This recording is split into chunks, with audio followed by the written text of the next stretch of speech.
What's up, YouTube? Team Movies here. Now, here is my opening slash streaming segment where I talk about the films and TV that premieres this week, whether it be in theaters, streaming, etc. All right, here's the films coming out. First up, not much big stuff coming out because, of course, I'm guessing they're scared of Doctor Strange too. But the first one, we got the new Liam Neeson movie, Memory. Now, this stars Liam Neeson, who plays an assassin for hire who finds that he's become a target after he refuses to complete a job for a dangerous criminal organization. Now, this is directed by Mark Campbell, and spoiler reviews for this thing has been terrible. It's a really shame because there's come a time where I actually did quite like Liam Neeson movies. I've always found his movies to be really enjoyable and everything. I'm one of the few folks who love to take in movies. I like Run Night, which I was an extra for. But his recent stuff, like Blacklight, I don't know what's been going. I mean, maybe he's just getting up there in age or something. But I don't know. It's a shame too because the guy's always been a really cool actor. And it's a shame that he's been. It's such a shame he's been doing stuff like this. So anyway, oh boy. Now on Netflix, we got the sequel, 365 Days This Day. Now, this is, of course, the follow-up to 2020's film 365 Days. And this time around, Laura and Massimo are back and stronger than ever. However, Massimo's family ties a mysterious man biting for Laura's heart complicated the lovers' lives. Spoiler, the sequel sucks. It's maybe even worse than the first film. I mean, holy cow.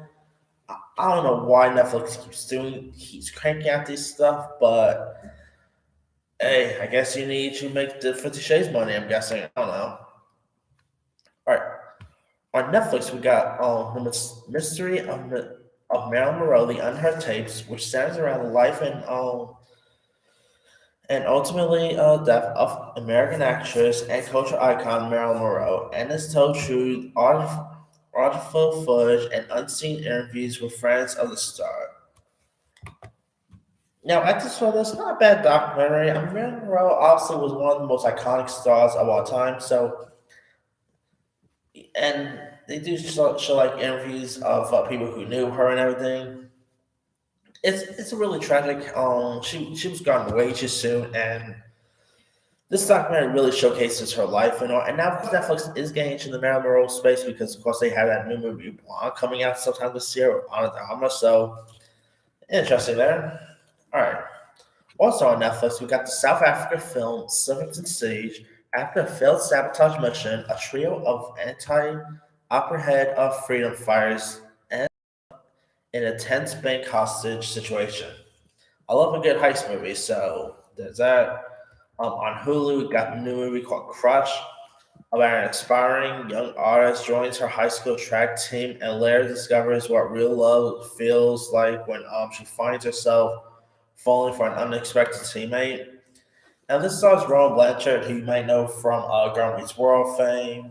Uh, you also got Leah Carvalho from Moana fame. This actually looks pretty funny. I mean, I do want these, team-based comedies like American Pie and all, and this definitely has that feel to it. So it could be interesting to check out. All right, on Prime Video, we've got I Love America, about a single woman who decides to take a chance on love again by catapulting her life from Paris to Los Angeles. From awkward dates to touching surprise encounters, she understands the journey to love is a journey towards herself. Could be interesting there. On HBO and HBO Max this week, we got The Survivor, directed by Rayman director Barry Levinson, and stars Ben Foster, John Leguizamo, Danny DeVito. It takes place in post-World War II. Harry Heft is a boxer who fought fellow prisoners in a concentration camp to survive. Haunted by memories and guilt, he attempts to use high-profile fights against boxing legends like Rocky Marciano as a way to fight his first love again. Now I'm gonna check this out maybe here in a bit, but it actually looks interesting. I love Ben Foster, one of the most underrated, underappreciated actors of all time. I think this could be really interesting. I love the cast. I like Barry Levinson, so could be interesting. Actually, though, it was supposed to premiere on Sunday, but it's actually premiering. It actually premiered yesterday, so I gotta check this thing out on HBO Max. All right. Now, also out this week, we got a movie from Finland, which is a horror film called Hatching, about a young gymnast who tries desperately to please her demanding mother, discovers a strange egg. She hides it and keeps it warm, but when it hatches, what emerges shocks them all. And I saw the preview for this during the when I went to see that movie, Duel, not so long ago, and this looks creepy, and I mean creepy. It looks interesting. It looks the same. It's like a folklore horror show, I'm guessing, but it looks like it could be really interesting. All right. Also, we got a movie from France called Ananas in Love. It follows Ananas, a dirty hero woman that is broken and has a lover she doesn't think she loves anymore. But she meets Dana, who immediately falls for her. But Dana lives with Emil, whom Annalise also falls for. Could be interesting there. We also got a movie from Italy called The Tale of the Crab King, which takes place in 19th century. A wandering drunkard in Italy is cast out of his village for a crime. He is exiled to Tierra del Fuego, where he searches for a mythical treasure, paving his way towards redemption. Sounds interesting there. We've got a Bollywood movie called Hero Panty 2, which is actually a follow to like a Bollywood film from like 2018 or 19, I believe.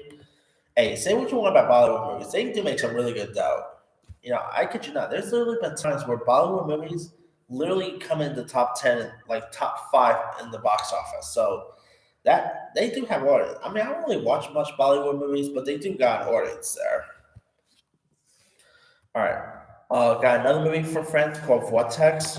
Now, this is actually directed by Jasper No, who is a really dream filmmaker. I mean, he did the movies like Climax, he did Love, Irresistible. I can never pronounce that name. The one he did with Monica Bellucci. Uh, he's done like Enter the Void. He's pretty much the master of like sex and drug aided trips.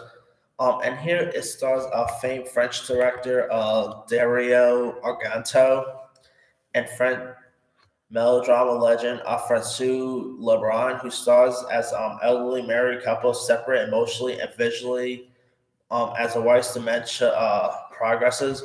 Very different film for him too, because he's really a movie a director who's done like some crazy weird stuff, such as Love, such as Enter the Void. So seeing him do, and I thought Climax was until this day, I have no idea what the heck I saw with Climax, but not a bad little film there. Uh, but anyway, he's done some really cool movies over the years, so I think this could be interesting. And I like Dario Argento; he's a really cool director. He of course did the Phantasm movie, so interesting there. All right, now we got two Bruce Willis movies coming out this week. Now, of course, Bruce Willis has been in the news recent because he is pretty much retiring from acting due to health reasons. Now, one of which he has a movie called Fortress Sniper's Eye, retired, which stars Bruce Willis. And it's actually a follow to last year's Fortress, so they kind of shot these movies back to back. So interesting. In it, retired CIA agent Robert Carter Michaels and his as a counter spent protecting the highly secure secret base, the fortress. When Paul's wife Melissa is abducted, he and Robert embark on a deadly journey through the rugged mountains in hopes of saving her before time. Then you also got Chad Michael Murray, you got Jesse Metcalf, aka John Tucker Mustard, so could be cool. Let's actually say, despite the whole, now I understand why Bruce Willis has been doing this stuff. He kind of wants to like do more films to go out for bang here. And it's a shame to see him go out like this because there was a time where I've always loved Bruce Willis. Whether it was the Die Hard movies, but sadly his recent films has been questionable. But now after seeing everything what's been going on with him, I can now see why he's been doing these type of movies and all. But anyway, he actually has another movie out this week on Tubi because Tubi is making some questionable stuff called Corrective Measures. Tensions between inmates and staff heightens in the world's most dangerous maximum security penitentiary. Anarchy threatens to engulf the prison. Now you got Bruce Willis, Michael Rooker, Doug Bradley's in this. Got some interesting cast members, so I don't know. It could be interesting.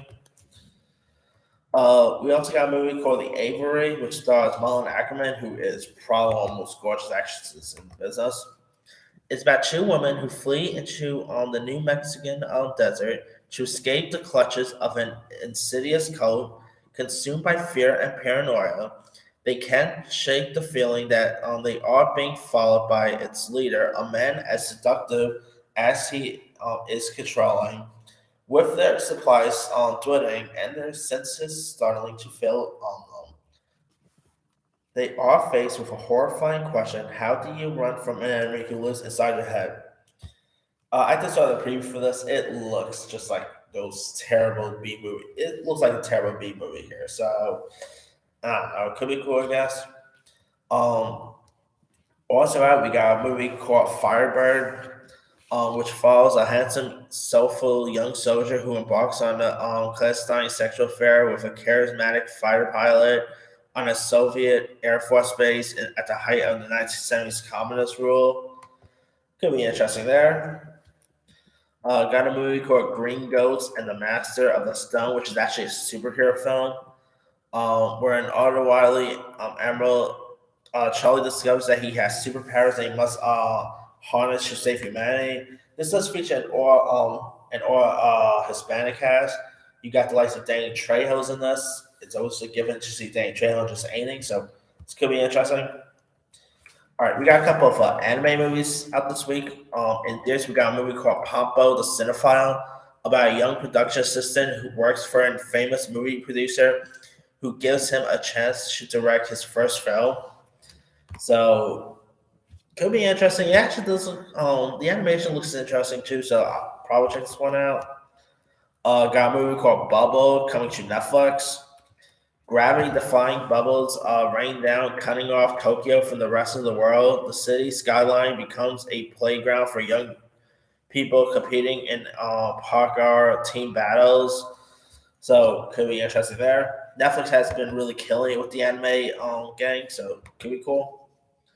Got a movie called The Sound of Violet. Desperate to find a wife,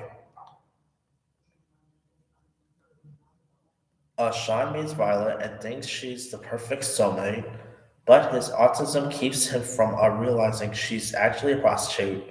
It's actually based on an award-winning novel, so there's that.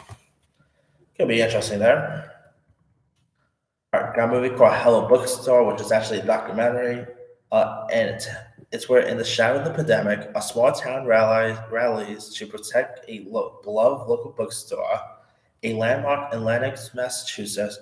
The bookstore is a magical, boutique gem thanks to its owner, Matt Tannenbaum. I do love a good documentary, so that could be interesting. All right, we also got Philly's Journey to the Big Screen, which is actually a documentary about the classic musical Fiddler on the Roof being turned into a feature. And this looks interesting. I always do love these type of documentaries about old Hollywood and movies getting made and all. This actually looks interesting, so I'll definitely check this one out. I feel on the Roof is such an iconic musical in its own right, so could be interesting. Now that's all the movies out. Now we got a couple of TV shows premiering. Like we got a series called Bull the Game Show, which is hosted by Howard Mandel, where contestants have a chance to win big money even when they don't know the correct answers. So hey, Howard Mandel back to the game show genre since Deal No Deal. That's interesting. All right, we got anime series on Netflix. It's called Samurai Rabbit: The Usagi Chronicles, where Teen Rabbit Samurai Yoichi, the descendant of a great warrior, Moto Asagi, embarks on an epic quest to become a true samurai. I don't know. I'm getting a bit of a Kung Fu Panda vibe here. I don't know why. I definitely feel like Kung Fu Panda in a way. I don't know. Could be interesting. It is from this. The voice is actually the guy from Never Have I Ever, so it's actually interesting. All right. Now on Paramount Plus, I actually just saw this yesterday. I probably did my review for it when I got a chance, and that is The Offer. Now this is of course the show about the making of The Godfather, and the pilot I gotta say was really good. Miles Teller, of course, plays the Godfather producer here, and it's such like I always, like I was mentioning, I do love, films or in this case shows about making of classics and stuff. Whether it's I don't know, whether it's a story about the making of, let's say, Psycho, or maybe a story about the making of Mary Poppins, or something like that, or hell, a movie about making of The Room. Now I always get fascinated with these type of stories, and this is definitely one up my alley. And I thought the pilot was really good. Looking forward to see where they're gonna take the next few episodes to. All right, on Hulu, got the series called Under the Banner of Heaven, which is actually from Dustin Lance Black and stars Andy Garfield as Detective Jad Pereira, who investigates the murder of Randall Wright Lafferty and her baby daughter in the suburb in the Salt Lake Valley. He uncovers buried truths about the origins of the LDS religion and violent consequences of unfeeling faith. Could be interesting. I like Andrew Garfield. Should have won for Tick Tick Boom, but it is what it is, I guess. All right. We got Made for Love season 2 premiering on HBO Max. Got a couple of shows style ending. We got Ozark, the fourth and final season, premiering on Netflix. Grace and Frankie, the seventh and final season, also premiering on Netflix. Uh, all right, we also got Undone season 2, which I thought the animation for the first season was cool, so I'm looking forward to see where they're gonna take season 2 at. Could be interesting. Last but not least, on Apple Plus, we got Shining Girls, where newspaper archivist Kirby Mazwachi dreams of becoming a journalist are put on hold after she survives a brutal attack that leaves her constantly shifting realities. This actually looks interesting. It does star Elizabeth Moss, who I've always loved Elizabeth Moss, so I think this could be interesting to check out. Yeah, got a lot of stuff premiering this week. I mean, obviously nothing too big because, well, next week we do see the release of something a little big called Doctor Strange: The Multiverse of Madness. So there's that. But lots of really cool stuff to look forward to here. Mostly streaming and stuff like that. Not anything too heavy, but anyway, let me leave you guys. Which of these films or shows are you excited for? Are you even interested in Memory? Are you excited for? Have you even checked out The Offer? Or are you just gonna hold out until Doctor Strange 2 comes out? Drop comments below. Don't forget to like, subscribe, hit that bell for notification. This is Simi signing out.